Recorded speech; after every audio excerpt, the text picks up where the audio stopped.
Looped slideshow.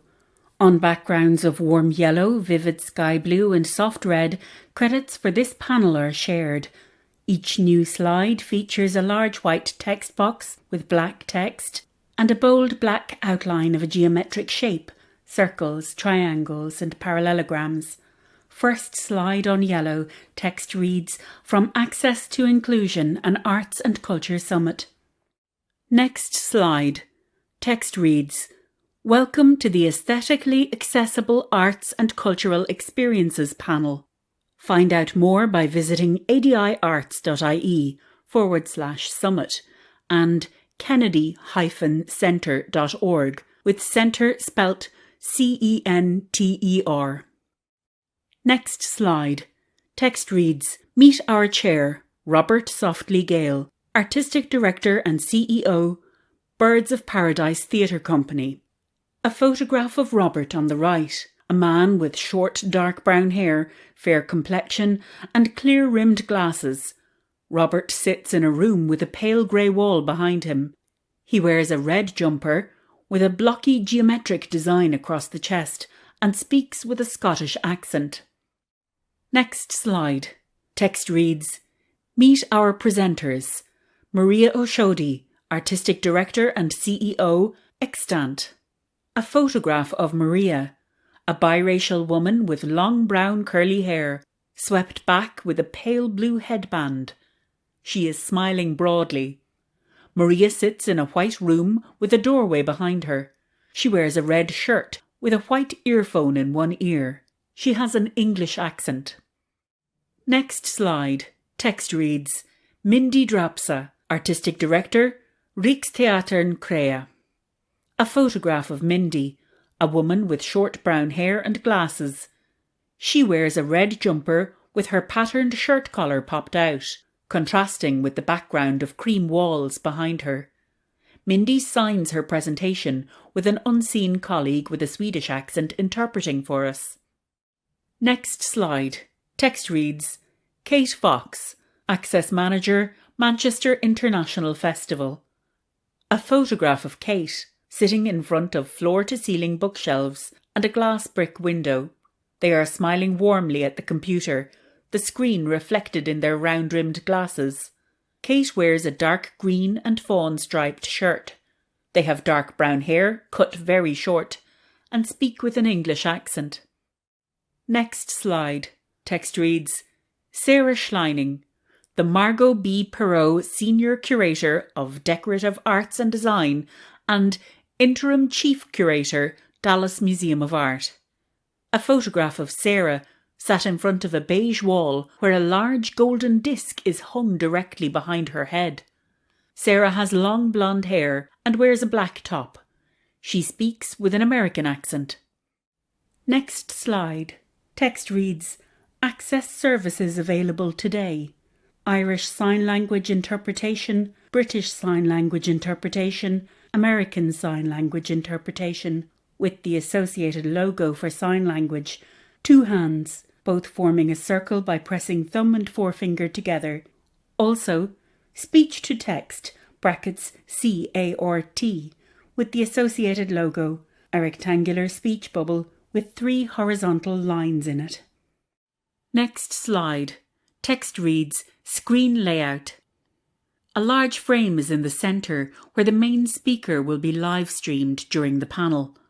In this slide, Louise Bruton's image is here. There are 4 more images in each corner of the slide. In the top left-hand corner is the logo from Access to Inclusion. In the top right-hand corner is a still image of Lisa Harvey, the ISL interpreter, standing before a blue screen. In the bottom right-hand corner is Christina Laverty, the BSL interpreter. She too stands before a blue screen. The last image, in the bottom left-hand corner, is of Sharon Ploger, the ASL interpreter. Sharon stands before a black screen. At the bottom of the slide is a line of text which reads, "Speech to text, CART, will be visible here." Next slide. Text reads, "For tech support, use the chat feature at the bottom left-hand side of the screen, or please email SILE at adiarts.ie or support at eventcube.io. Next slide. Text reads, Audience Q&A. We want to hear from you. Please submit your questions throughout this session in the Q&A box underneath this video. The Submit Your Question field has been clearly labelled for screen readers. This question field is located beneath this video. Next slide. The From Access to Inclusion logo on our left.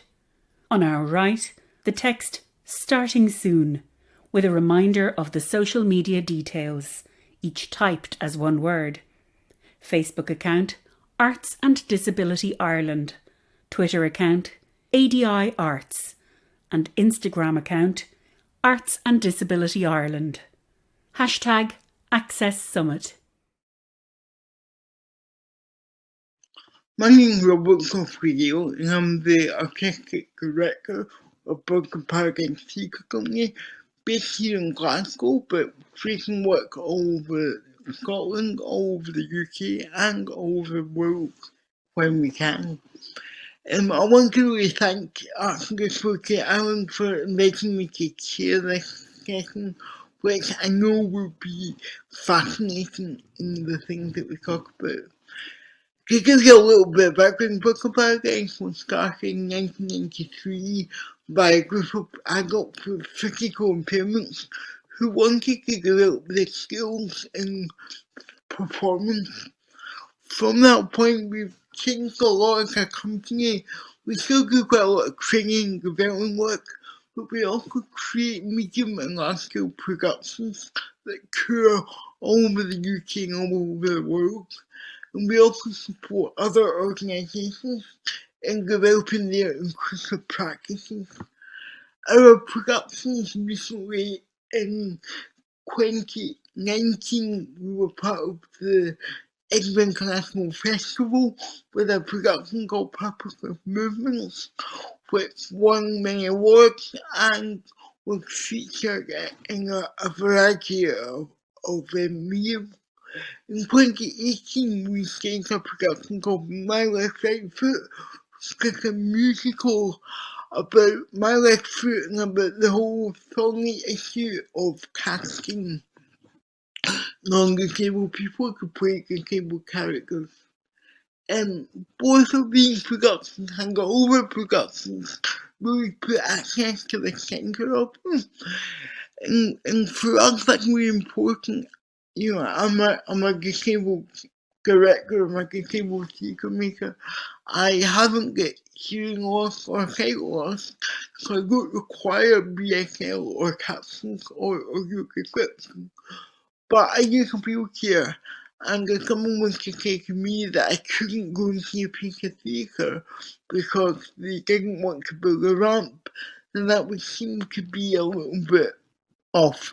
So it therefore feels quite obvious to me that I need to make work that can be as accessible as possible to as many people as possible, regardless of their impairments. All of our work tries to involve audio description, captioning, and BSL in innovative ways that make it part of the fabric of the production. Quite often, BSL interpreters are on stage alongside the other performers. Quite often, the captions are built into the aesthetic of the production, so they're projected onto the set, or they appear on the set in ways that make sense for that production. And likewise, for audio description, we try to embed it into the script where that's appropriate and relevant, or we try to think other innovative ways of making audio description work for each production. We also would be the first to say that we sometimes get it wrong, we sometimes don't hit the mark. I think when we're trying to innovate in this area, it's very difficult to always get it right. We're trying to push boundaries, and that will involve sometimes getting things wrong. We've had BSL on stage on a TV screen which worked well for the aesthetic of the production, but we later found out that the BSL was too small to really be useful for BSL users. Likewise, things like audio description, and we tried to find a balance between embedding AD within the show, but not getting so much that it takes over the script. And sometimes we get that balance wrong.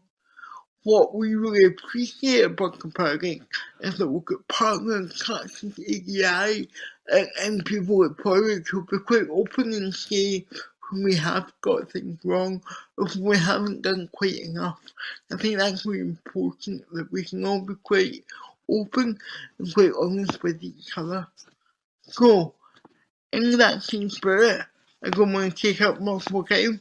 I want to pass over to Maria Osorgi of the fantastic Aesthetically company to give you her presentation. So over to you, Maria. Hello. I founded Extant in 1997 with a group of other visually impaired theatre makers. We have since then become the UK's leading performing arts company of blind and visually impaired people. The company's strength has been our drive to innovate, creating exciting shared experiences for visually impaired and sighted audiences that uncover new collaborations, forms and practices. Over the last 20 years, we've presented over multiple formats, from groundbreaking productions that have toured to national conventional theatre venues, and to sort of pioneering immersive performances in the dark, featuring robotic guiding navigation, to outdoor commissions that have taken place in Trafalgar Square, the Royal Observatory Greenwich and Queen Elizabeth Olympic Park. From inception, all Extant's productions integrate creative access for our visually impaired performers and for our visually impaired audiences. We don't use traditional audio description that's delivered by describers external to the production, but instead we always find out artistic ways to weave this access feature into the aesthetics of the production. To give two examples then of how we do this from Extant's body of work, in 2014 we created a production of Eugene Ionesco's The Chairs, which was a play that was written in the 1950s and is described as a tragic farce. The play that we retoured in 2016 as well involves two elderly characters who are existing in an unidentified location that is believed to be sort of post-apocalyptic. And throughout the course of the play, they welcome a host of invisible characters into their location. We cast the play with two blind actors. And also we created within the sound design for the production the inner voices of the old couple, so that they could voice the visuals and the action around them. And not only then in this way did we create access for our visually impaired audiences, but also this enabled us to give a greater sense of loneliness and entrapment that the characters were experiencing in the play. More recently, we produced Flight Paths in 2019, which was a multimedia production that incorporated music, projections, storytelling, surround sound, and aerial choreography. Description of the movements in this piece was uniquely woven into the script, as the blind aerialists trained each other in the production. And their final presentation was described through an intricate combination of their performers' voices describing what they were doing, and using audio technology that was panned onto the bodies of the performers so that visually impaired audiences could follow exactly where the performer was in space. So what's involved in the creative process to weave in access into productions like these? We found that every production is different. Sometimes the way that access will be incorporated stands out at the very beginning. Sometimes it needs to be discovered through the process of research and development and during the rehearsal process. But we've found that the main thing is to have blind people in the room to develop and to test any of these access ideas with. And then the impact of all of this on audiences. Well, in our audience evaluations, we generally receive 90% good or excellent feedback from all our audiences on what we're doing. However, as time has gone on, we have wanted to know what visually impaired audiences' responses are to similar types of work that have been created by disability and non-disability-led theatre companies who've also been trying to integrate access into their productions. Therefore, to mark our 20th anniversary, Extant commissioned Is It Working?, which was a research inquiry into the use of audio description and integrated access in the UK. The research brought together feedback from visually impaired audiences and also information from the creative teams who are charged with creating this type of access provision for productions. And what we were doing was trying to see whether it was possible to quantify what makes effective integrated access. One thing at the start was clear, and that was that this work lacks research and exposure. And those experimenting with these techniques, including ourselves, do so in isolation, meaning that reputable resources on this topic are hard to find. So our research started with two main questions. Do we truly understand what visually impaired people need from access? And also, do the current models of integrated provision meet those needs? We commissioned two academic researchers to write the reports, blind performer Amelia Cavallo and audio describer Louise Fryer. So, in a nutshell, the report found the following. There is a general worry about complacency amongst visually impaired audiences. For some companies and venues, simply including audio description for performances is enough.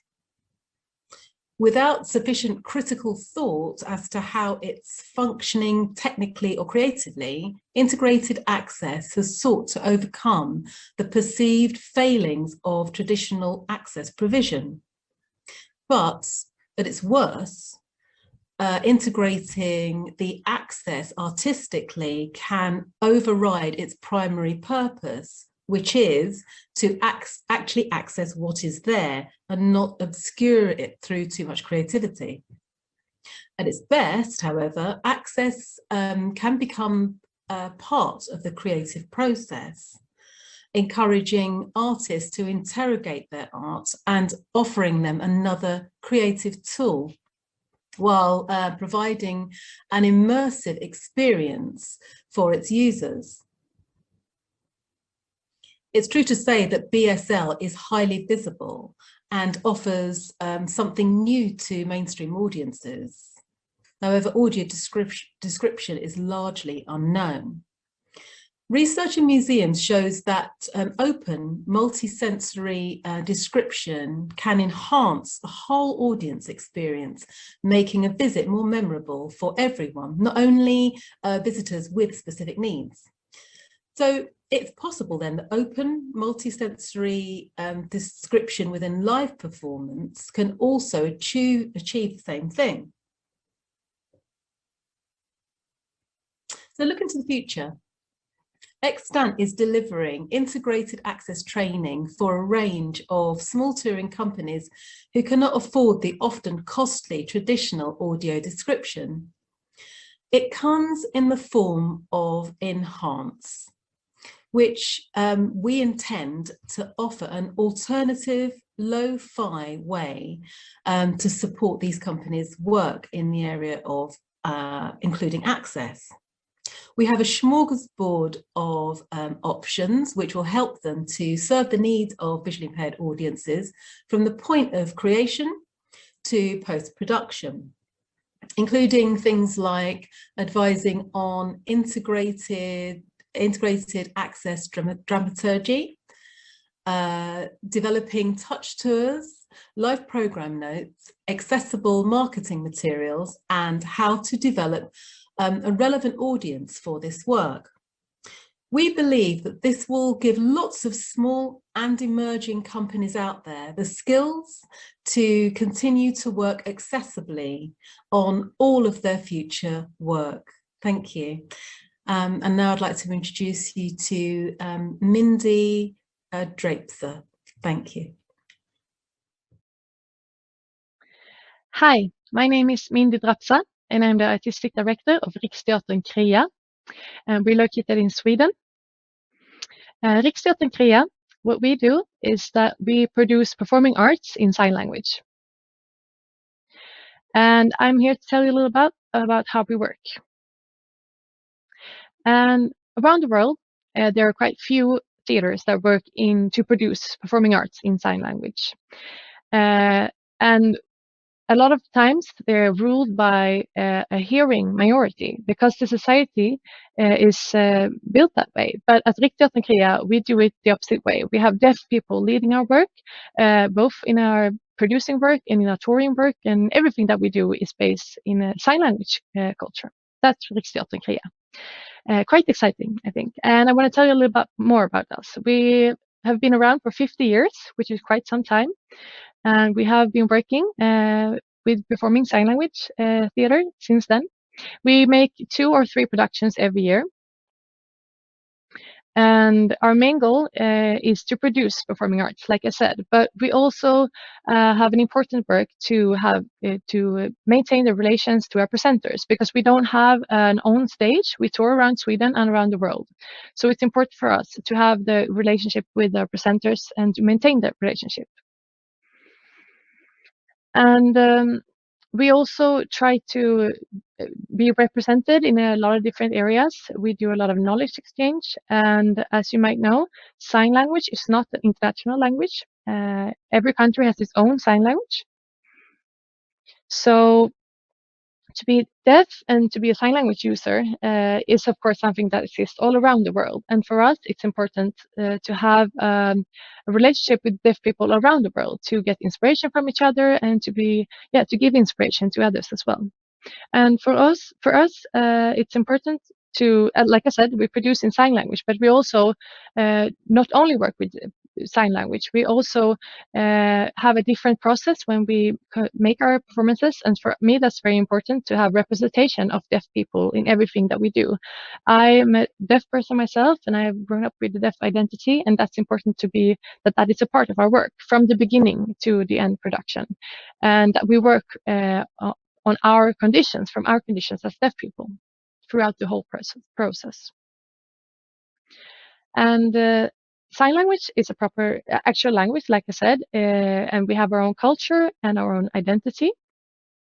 So it's not only that we use a different language, we also have an identity that comes with the language, and that is something important for us to consider because we have our specific needs in that identity. And there's maybe I can understand why a lot of people think of us as people with disabilities, but we don't see ourselves as disabled people. We see ourselves as a linguistic minority. So that is something that we wanna talk about. And I'm deaf. I'm born deaf. I have a deaf family. I don't know how to speak, and I'm proud to be deaf. And to explore sign language as an art form is something really incredible. We have a lot of exciting challenges when we work with art forms of sign language, which I think is really amazing. And we at Riksteatern we also work a lot with our deaf culture. That means that we always try to explore how we can create performing arts from a sign language perspective. And that might affect the way we work with a script, for example, because the script is always in a written format. And when we do a performance, it's in sign language. So it's important for us to work with the translation to sign language. And you can't just translate a performance. There are certain methods that you have to use. You have to explore the language and the actual meaning of the text and the script to make it good in sign language. So that is something that we work with. And a lot of time, that means we need more time, and sometimes it costs more, and we need a lot of knowledge to do that work. So it's important for us to have that competence working with us in that process. And maybe when we have something very unique that we want to do a performance about, for example, we did a performance called Home. That was a performance that was about deaf refugees during the year of 2015.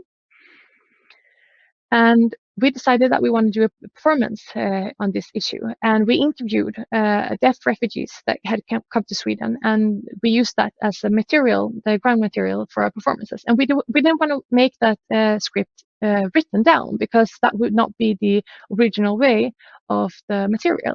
So we wanted to keep the original material. So we used a video format instead, and made that script in sign language.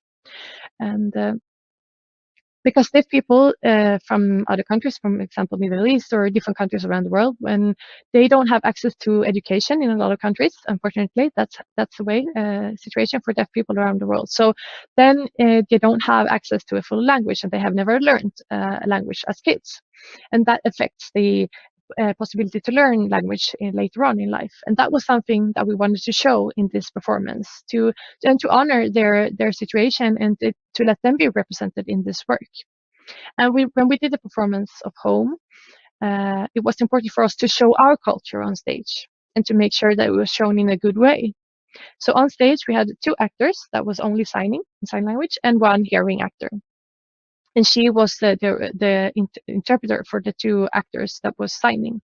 But we also wanted to make sure that everything that we did on stage had a good quality for the deaf audience, so that the minority language of spoken language didn't dominate the performance. Because as a minority language, it's easily to become affected by a minority language, or even dominated by a majority language. So we wanted to focus on the sign language performance first, and we didn't let the spoken language to be part of the rehearsal at first. We didn't just look at the visual features of the performance and how the visual features should look. And later on, when that was set, we tried to add the spoken language, because we didn't want the spoken language only, and the actor didn't only to be seen as an interpreter, because that's not interesting for the deaf audience. So we wanted to include her on the stage in a visual way that was interesting for the deaf audience first. And that because we at Aesthetically, we mainly produce performing arts for deaf people and by deaf people. And when we work with art, you have the possibility to open the minds of people, and to influence politics, and to create a meaningful life for everyone. And art has to, be the leader in change, and be a rebellion sometimes, to get the message spread around the world that sign language and deaf culture is important for us. And there are a lot of different challenges that we work with every day, and that we have to solve. And we are very aware that we live in a everyday life, a bilingual everyday life. So we make our performance accessible for everyone. Of course, that is important for us. But it's also important to emphasize that the starting point for us is sign language and deaf people. For example, I can tell you that when we do a classic performance, for example, we're doing Alice in Wonderland. And that is a written script that we use. But and that way of writing is very specific. It's with rhyme and it has a certain rhythm, and that is not something that is idiomatic in sign language. So the process of translating it to an idiomatic expression in sign language is something that we have to do before the rehearsal starts.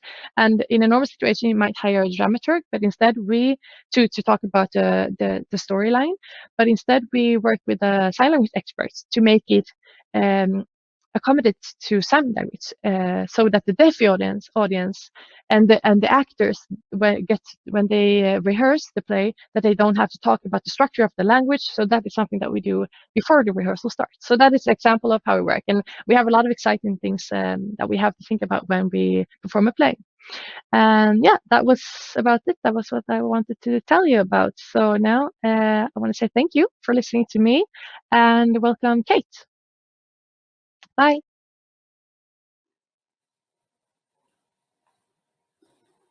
Hello, I'm Kate, and I'm the Access Manager at Manchester International Festival, which is a biennial artist-led festival of cross-disciplinary brand new work, which we make and we stage, or international creative teams make with us, and we stage in a whole range of venues around Greater Manchester in the UK. So we use theatres and galleries, but we also use things like railway depots and car parks and fun places like that. And I lead on accessibility across absolutely everything that MIF does as an organisation, from producing work to hiring staff and pretty much everything in between. And what I wanted to talk about a little bit today, because we're an organisation that I'm disabled and we have some other disabled staff, but we're not a disabled-led arts organisation. So I wanted to talk a little bit about how we've approached access and talking to artists that perhaps don't have that at the heart of their practice when they come to work with us. So my role was created in 2018. It's still relatively recent. And so MIF 19 in the summer of 2019 was my first festival. And I remember that one day towards the end of that festival, I was standing with a whole group of audience members waiting to go into an interactive artwork that we staged called Atmospheric Memory. And among the group were a whole number of key sort of corporate supporters of the festival, and also the artist behind Atmospheric Memory, Raphael Lozano-Hemmer. And so we all stood together in the kind of entranceway to this installation, and we watched the introductory film that we'd made, which had a deaf actor and a hearing actor explaining what we were about to be immersed in when we went into the artwork. And then the front of house guide stepped forward to explain the journey that we were about to take. We were going to go across an outdoor yard to the main installation. And they noted that on the way we were going to be negotiating 6 shallow steps on the way across. But that there was an alternate step-free route for anyone who needed that. And I just heard one of the corporate supporters that was standing near me kind of snort that 6 steps was a bit of an oddly specific detail to include. And quick as a flash, I heard Raphael, the artist, say, no, that it's really important information from an access point of view. And it was a really tiny little exchange, but just hearing the lead artist kind of emphasise how important accessibility was in this project felt like a really big moment for me, and a real sort of culmination of everything that the team had worked together on this project across like the 7 months leading up to it. Because having a member of staff like me, having an access manager who focuses specifically on access and works across the whole organisation, is still quite unusual for the UK arts organisation, and especially for one like ours that isn't disabled led, and one that usually kind of commissions more non-disabled artists than disabled ones. We're really kind of still, because my role is quite new, we're still at the beginning of our access journey at MIF, and I'm not sure that that's a journey where you can ever really say that you've arrived. But introducing my role really kind of created an opportunity for us as an organisation to stop and kind of assess where we're going and think really carefully and creatively about how we want to get there, and how we can embed accessibility from the beginning of every project we undertake, and not just artistic projects, but everything we do as an organisation. That's always felt like, to me, the right way to kind of approach the journey. So a really big focus so far for me has been about how we encourage our artists to build access into their work, and particularly those artists who come to us, as I say, without having perhaps access as a major part of their practice, those who perhaps don't have much experience of disability, and particularly as an international festival, those who come to us with slightly different cultural understandings around disability and around access than perhaps we have in the UK. And Atmospheric Memory was one project where we definitely learned a lot about this, and it's really informed our practice going forwards. It is an interactive artwork by the Mexican-Canadian artist Rafael Lozano-Hema, which premiered, as I said, at MIF 19 in a big custom-built space made out of shipping containers, kind of like a cathedral of shipping containers, if you can imagine that, at the Science and Industry Museum in centre of Manchester. And the work itself was inspired by the computing pioneer Charles Babbage and his 180-year-old proposal that the air is like a vast library that holds all the words ever spoken. And the work kind of asked if Babbage was right, and if we could rewind the movements of the air to recreate lost voices. If we could, what voices would we want to hear? The chamber was kind of full of all of these weird and wonderful atmospheric machines that kind of looked for those words in the air in various different ways. The project had a really big education and sort of participation program wrapped around it, and partly due to that, one of the big central goals for the creative team was that it should be enjoyed by as many people across the city as possible. So to our team at MIF, that kind of naturally meant that it should also be as accessible as possible, obviously. And that accessibility needed to be built right into the immersive experience.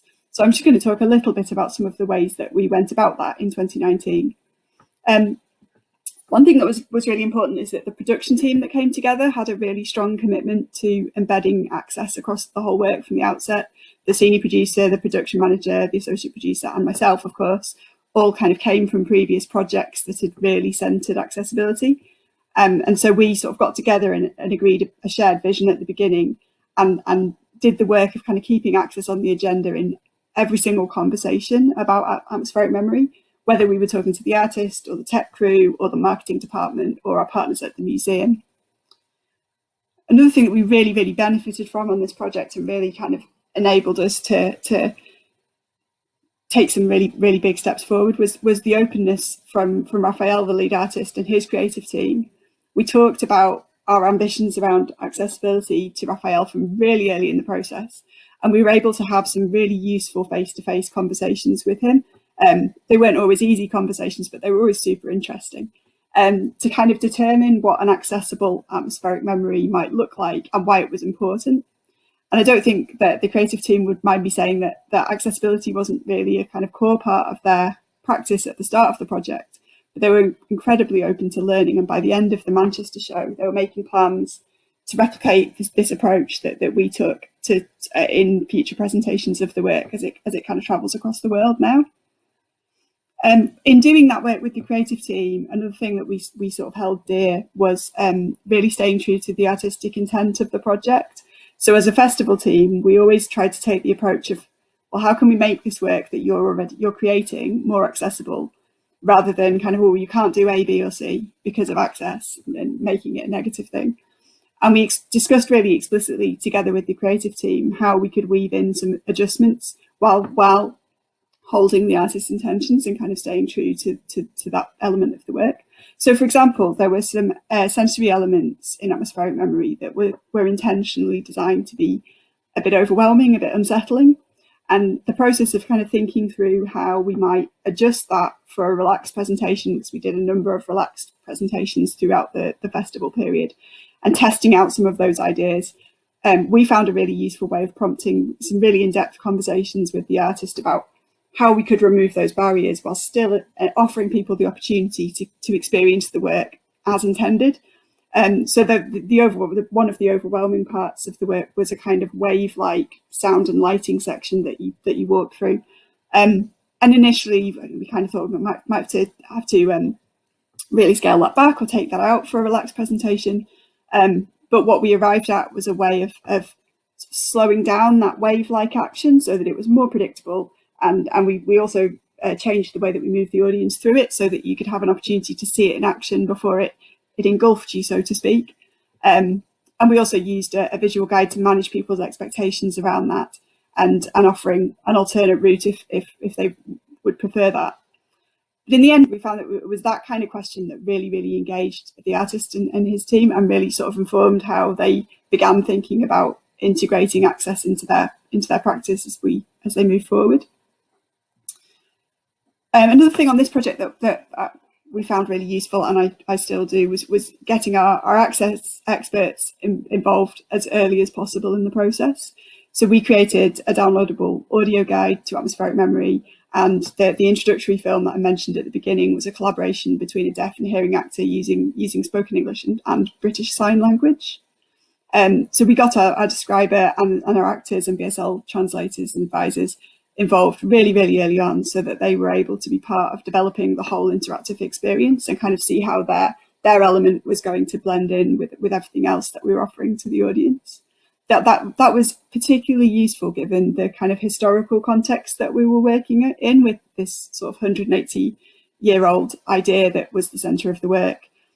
So, for example, when we were working on the BSL script for the film, we were able to actually see Charles Babbage's analytical engine, which is a type of Victorian computer or a calculating machine, in front of us at the museum, and realised that our BSL translation was going to need to incorporate a bespoke sign for it, because the modern computer sign doesn't bear any physical resemblance to the way that the machine actually worked.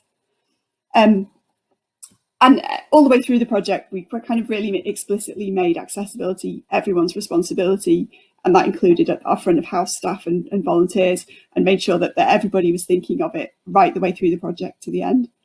It was really a pilot project for us in terms of embedding access, and we learned a huge amount that's informed our work since. And kind of building on that, this year we've developed a resource pack that our producers and our commissioning team use to support those early conversations with artists about building access into their work, giving them ideas on how they might focus on it during R&D, for example, and trying to inspire our artists to see it as a creative opportunity.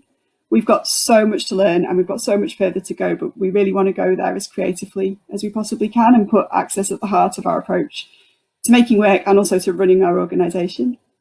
I hope that's been interesting and useful to everyone, and I'd like to hand over to Sarah. Thank you so much. It is such an honor to speak here, and I appreciate the invitation and the opportunity.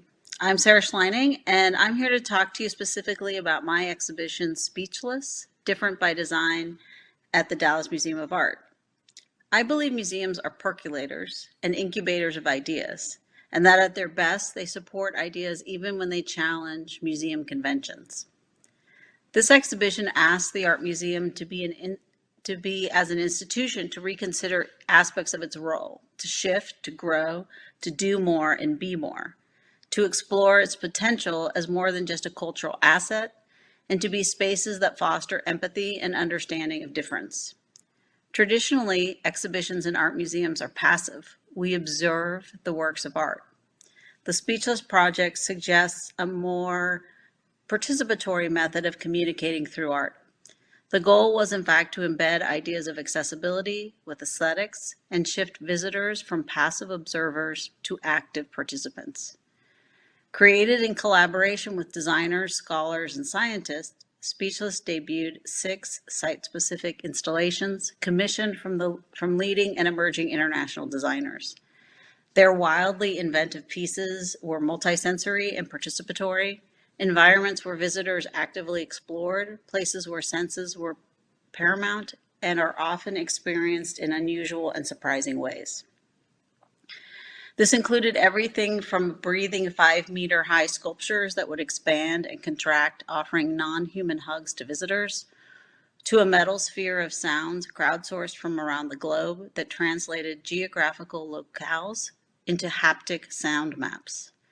During the pandemic, in fact, this latter work shifted into the digital realm, and haptics were replaced by digital online play, creating the opportunity for people in isolation to record and connect with the world through sound. The exhibition opened in November of 2019. It closed, unfortunately, due to the COVID pandemic 1 week early in March 2020, and its presentation at the High Museum of Art, which was its co-organizer, was canceled soon after. The project itself is an outgrowth of work I began in 2013 when I started to experiment with the role of play and physical engagement within aesthetic environments. From 2013 to 2018, I commissioned annual playscapes from renowned designers for the High's outdoor piazza that transformed a beautiful but empty public space into a thriving community hub. There, people lingered, participated, and connected with the interactive works in unstructured ways. The imaginations of the designers led to a greater engagement and more appreciation of the difference in creative play. The concepts of accessibility and inclusion came to the forefront of the design process as we sought balance between new visions and access for all. At the same time, my own child's neurological communication disorder challenged me to question how the art museum could itself be more inclusive, both with its inherent assets and community connections. The idea was to move the physically engaging aesthetic exploratoria into the museum gallery space, to blur the boundaries between senses, media, disciplines, and environments, and encourage visitors to interact and communicate through design, prioritizing experience over explanation. By bringing together scientific knowledge, experience-based information, and design thinking, the exhibition aimed to offer insight into various forms of communication, addressing different needs to different facets of our communities. I began by selecting creative thinkers to develop new pieces that would be interactive and ephemeral, made only to last for the exhibition. I sought people who were comfortable with the amorphous and collaborative nature of the project, who felt a deep affinity for an openness to difference and disability, and who welcomed the challenge of making new work that explored different paths of understanding. In September 2018, the year before the exhibition opened and before the individual projects were fully formed, we brought together the participating designers and 7 leading Dallas-based scientists, ranging from theoreticians to practitioners. The convening, as it became known, included a neuroscientist, an autism specialist, a dementia specialist, a speech-language pathologist, a researcher on occupational therapy and special needs, among others. Over a 2-day session, the conversation flowed, informing the artists' respective projects and their understanding of sensory abilities and disability. From that point on, the group remained in contact with the artists and scientists in dialogue to offer insights and updates. There are many innovative design elements in this exhibition, including noise-canceling headphones, which unfortunately many visitors thought was a free audio guide, a de-escalation space that was one of the 6 installations, short videos of the artists using their space, and more. The whole installation followed universal design practices, and we drew on our team of experts to help us with what materials to use in the de-escalation zone, color contrast, braille text, and other elements. However, for the purpose of the rest of this dialogue, I'd like to just take a few minutes more to focus on what I thought was the most innovative and I hope prototyping part of the exhibition process, which was the convening itself. The notion of bringing together scientists or specialists and creative makers into an informal thought camp, so to speak, was a way to learn from and educate each other. It has proved to be one of the most meaningful moments of my career and one that will have the greatest reverberations. Repeatedly, this experience and the opportunity of engagement came up time and time again in conversations with both our scientists and our artists. For all, it changed the nature of their practice. In the supplemental material, I hope you'll explore who these individuals are, the numerous projects in the exhibition, and there's even a virtual tour of the exhibition online at the dma.org website. The ripples from this convening were significant and ongoing because artists and scientists don't often talk. Whether as profound as fostering a spirit of collaboration rather than competition among the artists, as life-changing as helping an artist bond with his autistic nephew, or as fundamental as a designer understanding that his seemingly eccentric food proclivities have a scientific basis. Collectively, the conversations at the convening revolved around issues of sensory processing, accessibility for people with differences, the ways museums serve the public now and going forward, and the power of art to foster connection and empathy. There are several intended outcomes of the exhibition that we continue to unpackage now, along with evaluations that were done during the exhibition to measure how visitors interacted and experienced the show. We are currently in the process of producing a follow-up e-publication with these findings that will come out this summer. Speechless is an experiment of sorts, and by nature it is specific rather than general. It has not covered every angle or aspect of accessibility, sensory experience, or disability. And I hope that in the future we're able to continue this work and explore more of that territory. The accompanying catalog for the exhibition features interviews with myself and artists, and it offers insights from various of the participants about specifically this convening. And I'd like to just close with reading to you two quotes.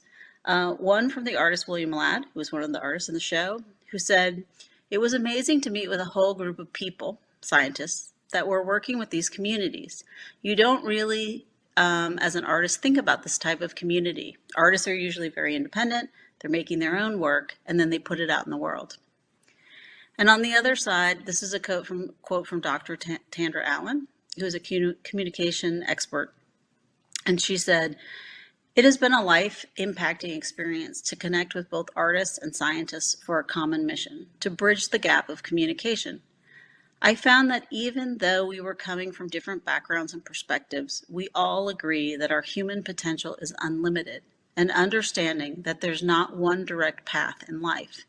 Interacting with the artists and seeing their unique interpretation on life, art, and communication has inspired my own creativity to think outside of what is typical and challenged my work to be new and innovative."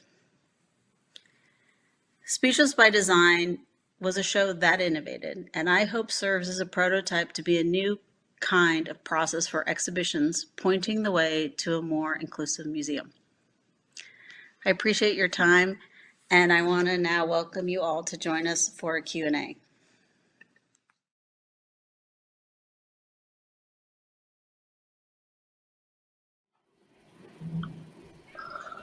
Hello everyone and welcome to the live Q&A for this afternoon session. Thank you very much to Maria, Mindy, Kate and Sarah for those fantastic presentations that were always really informative and interesting. We will crack on with some of the questions right now, but just to remind you to put any other questions you've got into the live Q&A box, and we can get to them as we go through. So, without further ado, a question for everyone. This person is loving the idea of integrated audio description for theatre. Where can they see this model well, so they can work on it at this small venue? Anyone get any examples of AD that done very well? Maria, have you got anything that you can think of? So let me just repeat the question as I think I've heard it. Any examples of audio description that have been done well in a small venue? Yes. Yeah, I mean, there's obviously traditional audio description that is delivered externally by audio describers, and that is something that is happening, in a lot of theatres, whether they are big West End theatres or as small receiving houses. And then obviously there's the integrated kind that I was talking about, and companies like Elbow Room, that was run by Chloe Clark, produced a great show called The Importance of Describing Earnestly, and that was a fantastic show that to small venues, and included creative access from the get-go. So there's also a company called Quiplash, who are out there, run by Amelia Cavallo, who are doing some really interesting work about inclusive access and drag performance and cabaret, cabaret kind of style performance. So yeah, I mean, that's something that I can certainly think of and create a list or something and send through for it to be shared and distributed. That'd be great. Thank you. Another question. How do you help the organisation, cultural centre and the artists to understand how access is a core part of the whole creation process? Is there a clear starting point or elements that are helpful in opening up these conversations? Kate, do you have any tips for how to get organisational buy-in? I think one of the things I've learned in the last couple of years is that has looked different for me with different artists and different creative teams, but also with different departments across my organisation. For some departments, the answer to that has been giving really practical information like timelines and budgets and helping them to understand practically how things might work. For other departments, it's been more about getting people excited about the creative possibilities.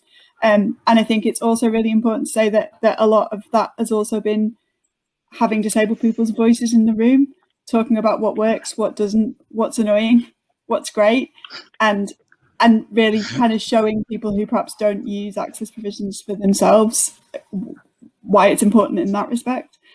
So I think it's really a different conversation with every person that I have the conversation with, but those are some of the tools in the toolbox at the moment, I think. Great, thank you. A question for you, Sarah. Where do you think designers that got experience of access and inclusion will still do not offer majors in inclusive design or universal design?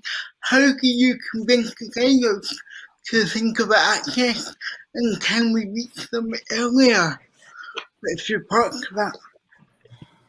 I think that that's such a key question, and that's why I was struggling to find people who really I felt did that, and I think so. One main thing is it needs to be in part of the curriculum in schools, and I think that's a big thing we should all advocate for. But we set up this convening idea really to educate people and to provide that opportunity and experience. And I will say it has been life changing for the designers that we did reach. So it was a small kernel that I tried to start with, but I think it's really important and something we continue to have to do a lot of work on. Great. And another question for anyone really about any examples of integrated captions that you've seen, any best practice examples that people can recommend. Mindy, have you got any examples of integrated captions, or are you mainly sign language? Yes, there are quite a few alternatives to use when you're talking about captions. What I like is to have the old-fashioned way of captioning on a screen on stage. But if you're doing a live performance on a stage, you can't do that with the screen. So then there's a tiny thing that you can have next to your seat with the caption in the tiny screen by your seat. So you don't have to hold it. It's seat fastened on the seat, so that I don't have to hold it myself. So I can sit any way I want. I can move it around, so I can see the captioning anytime. That is a very good solution that they use in America. Great. What about you, Maria? Have you got any examples of integrated captions that work well? That's interesting hearing Mindy say that, because one of the things that I think is being tried, which is something that I haven't spoken about, is pre-recorded description that can basically accompany any performance. So it's not just one or two performances in a run, but all of the performances can be described if that description isn't integrated in the show itself. And that is something that's being tested. There have been trials of it with some shows, and it's not always in sync. So basically it's cued, the audio description is cued from the operator of the show. And it's sometimes it can be a bit ropey, and that's still in development, that's still evolving. But I think that is an exciting thing, really, in terms of if there's something that you don't want to include as a creative aesthetic or tool, and you want to get away from just having this model where there's one or two performances that are made accessible and the rest are just not, then this is something that I think is quite exciting but it still needs work. It's like a work in progress. Completely. Another question about the influence of disabled artists, and this idea that disabled artists have been creating accessible work for quite some time. Do any of you have any examples of disabled artists that you've been inspired by or that you go to influence your work? I know Maria spoke about Amelia, but any others that you would point towards?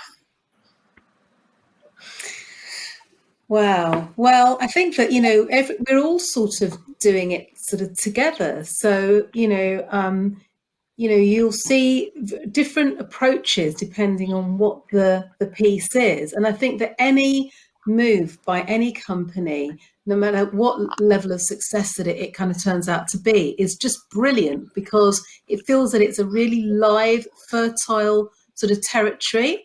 So, I think that Grey I've done a lot of great stuff around, working in this pan-disability way and starting to work much more experimentally.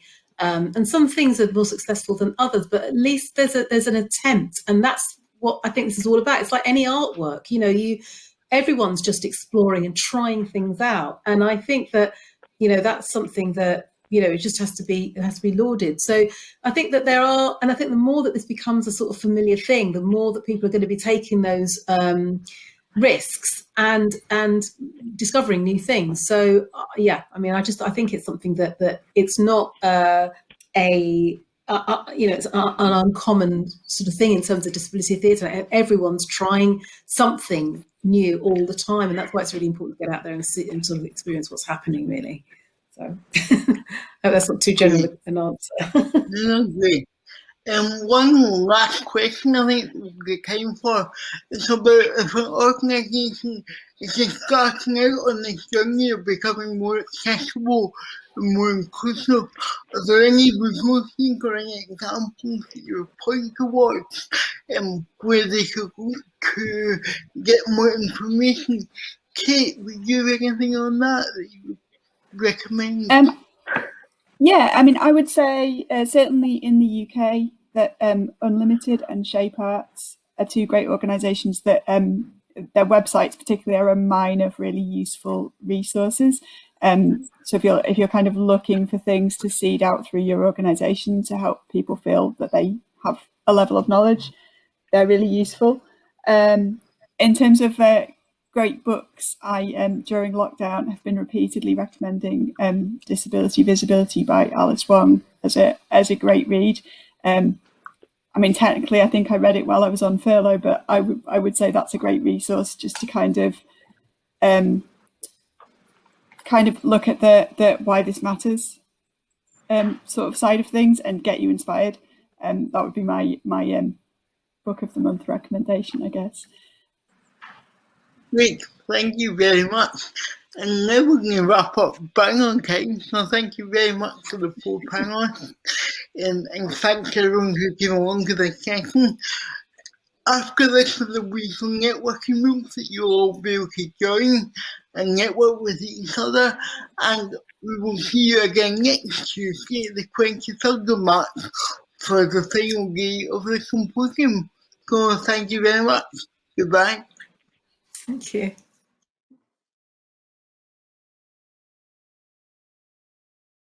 Looped slideshow on backgrounds of warm yellow, vivid sky blue, and soft red. Credits for this event are shared. Each new slide features a large white text box with black text and a bold black outline of a geometric shape, circles, triangles, or parallelograms. First slide on yellow. Text reads, "From Access to Inclusion, an Arts and Culture Summit." Next slide. Text reads, "Thank you.